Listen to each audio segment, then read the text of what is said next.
total lockdown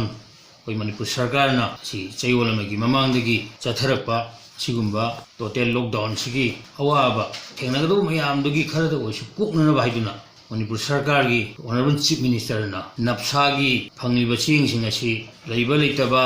lairab ina khunba punamak thadoknaraga card paiba paidaba thadoknaraga ikoi napsa gi ching sing ji koi household pudingmakta phangangadabani haidana koi honorable chief minister laukthokbirakpa adu taram okchiri nauya pakhang lakpa kendra gi praja sing amadi manipur gi praja sing maru oina nauya pakhang lakpa kendra gi munungda leba praja sing gi mafamda ayaki thamoi sengna handaki covid 19 na maram moiraga lockdown tawdana leiba srida sarkarna piraiba chenging asi kendra mamamda piriba chenging do madudagi koi relief ki oina tongana cheng pirakpa leiti hoju pawa sarkarna kendra mamda magi mandi allocation thokpa adugi share gi hena kota adugi hen cheng pirakti nauya pakhang lakpa kendra gi praja singda ina appeal tawjari adudi koi nauya pakhang lakpa kendra gi cheng gi kota ase 1573.30 quintal लिसिंग अमगा चंगा हुंबुद्राव हुंदोई KG कुंथ्रानी असिगी Cheng सिना एकोई हानसु ममांगदगी अदुम एकोई voter गी system दा अदुम पीदन लाई अदुगा एकोई नौरिया पाखंग लाकपा केंद्र दा लेरिबा voter मसिंग असि एकोई चौरांगना हुजिक अनौबसि लोय यावरगा 33 अबब लेरे लिसिंग कुंथ्रागा मरिगी मेयादा लेरे total population से minimum 55,000 स्वाइदा लेगनी हैदना एकोई पानी अदुना पिरईबा चेंग असि क्विंटल लिसिंग अमगा चौंगा गे खरै हेमबसे मसि एकोई केजी मसिंग पारगदी केजी लाख अमगा लिसिंग यांखै खरगतन अदुना इमुंग अमममगी हाउसहोल्ड अमगी मेंबर अमममदा ऑनरेबल चीफ मिनिस्टर ना केजी मरी की चांगदा फंगलु हाइबसे मसि एकोई होलगदी पुन्ना केजी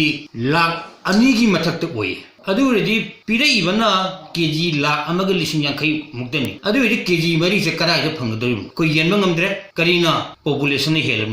वोटर दे पिरगदी अकोई अदुम लेमपा कोनबि याई हेदना अकोई ममांगदा वोटर दुम येनबनी ख्वाइदगी इम्फाल वेस्ट की मनुंगदा केंद्र तराग हुंदोई लई केंद्र तरा हुंदोई जी मनुंगदा ख्वाइदगी लाइबक थीबदी नौया पाखंग लाप केंद्र की प्रजासिंग करीना अकोई नफसा की पीबा चेंगसी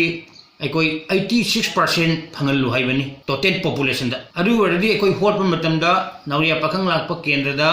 अकोई नफसा की कार्ड पाइगदब मसिंग से मिनिमम दा 8500 की मथकता अकोई कार्ड सी सागदबन अदु लाइबक थीबदी ममांगी सरकार की मतमदा चनरंबा अजुंबा नफसा की स्कीम से मसी अकोई नौरिया पाखंग लाप केंद्र दा अकोई 4400 समथिंग कार्ड सी साबिरमी अदुबु अनुबु खरा कोई कितन वाले हैदना खर सिंदोक सिन दरगा हानगी क्रॉस चलंबा मयांग पानगा अदगी वांगोईगा लंगथाबानगा पोला क्रॉस मिसिंग तौदना चनरमदना क्रॉस चनरम बदिगे कोई हौजी 4700 से मसी हौजी कोई कारसी चेंग कोई हौजी पंगी अदुगा सिगी मतकता एवाई गा पुंजलगा पुन्ननी कोई 1573 क्विंटल से अदुना सिगी चेंग सिंग कोना रक्ते बदगी कोई सरकार नसु लौथोकपिरे ऑनरेबल चीफ मिनिस्टर ना इमुंग अमगी मी मंगा लेबदा चेंग केजी कुन फंगनगदबनी हाइरे अदु इमुंग अमगी मी मंगा लोइनबो लेते इमुंग अमदा पतै मनाव वोटर चिंकले अदुगा मागी मसा मरी पोकोदो वोटर चिंगदबो यावी अदुननी एसआई पंजकीबा टोटल पॉपुलेशन से 55,000 मसी मिनिमम दे लई ना याना साइ कोइन चौरांगना कैलकुलेशन वालंगांदा आइन पिजरीबा हौजे चेंग के प्रॉब्लम से कोई ngarang मक्सदा असेंबली कॉन्स्टिट्यूएंसी असिगी पोलिंग नंबर 21/24 लंगथाबान अवांग लेकाई हियांगथांग अदे हौजे कोंजेंग लमदोंग अदगी थोकचोम लेकाई मयाम सिंसिद प्रॉब्लम माक करी आइना चीफ मिनिस्टर नदी इमुंग अमगी मी मंगा लेबे केजी कुन फंगनगदबनी हाइरे अदु वै खोइदि पीबा ngamdre स्वाइदा राजनीति की खुदोंग चाबन लौरगा एमएलए ना अमदी एजेंट सिंगना चेंग असि लाना मिस यूज तौरे हाइबगी वाखलोल अमा पुरिबसिंदो मदु आई सेंतुक्ता याददना मीडिया की खुथांगदा आई सेंतुक्चरी आइकोई चीफ मिनिस्टर ना आइकोइदा नौरिया की ओइना चेंग हेंकना पिरकप लेत्रि सरकार नसु हेना पिरकप लेत्रि सिगी मतंगदा आई ऑनरेबल मिनिस्टर केप एंड पीडीगी आइगी यामा तंगो करम श्याम गंगारंग अयुक्सी टेलीफोन पाउ फाउनगा नमो आइकोइदि प्रॉब्लम सी ओरे सुभाष याना बदुम तो मसी मफम खुदी मक्ता थुए हाइदना यासु येलगे नलु खरा याना बकांगु ददी अदुमक लौरे याना दब कांगु ददी हुजिक Cheng C येंदना लेबसे masi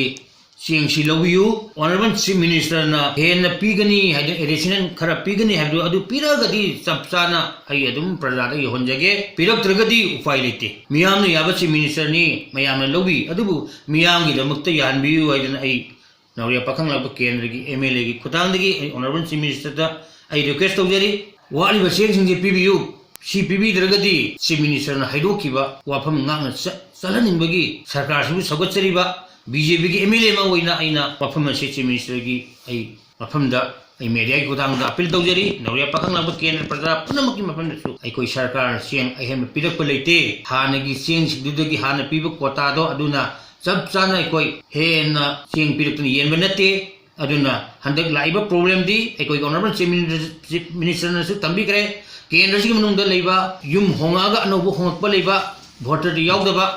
plus bara da leiba hostel da leiba mayam jing da loina pibi yoi dana ayam loina pi aduna mayam jing da punjala ga cheng che kg ahum makhai sidagi hena thungna ba ngam da ba aduna punamak se masigi asoiba punamak se MLA gi daida nate mase sarkar sigi daida ni paida aina chingtok jang ba kendra gi praja singna sibon ngangna ba engon da telephone to bira ba noi MLA minister sing mayam khanaraga chief minister na ngarangi ikogi media gi thongda social media gi thongda chief minister na ngarang tang kunga mapan gi social media da haikiba all minister MLAs mayam meeting tawraga khanaraga tawgibani haibadu madugi charge gak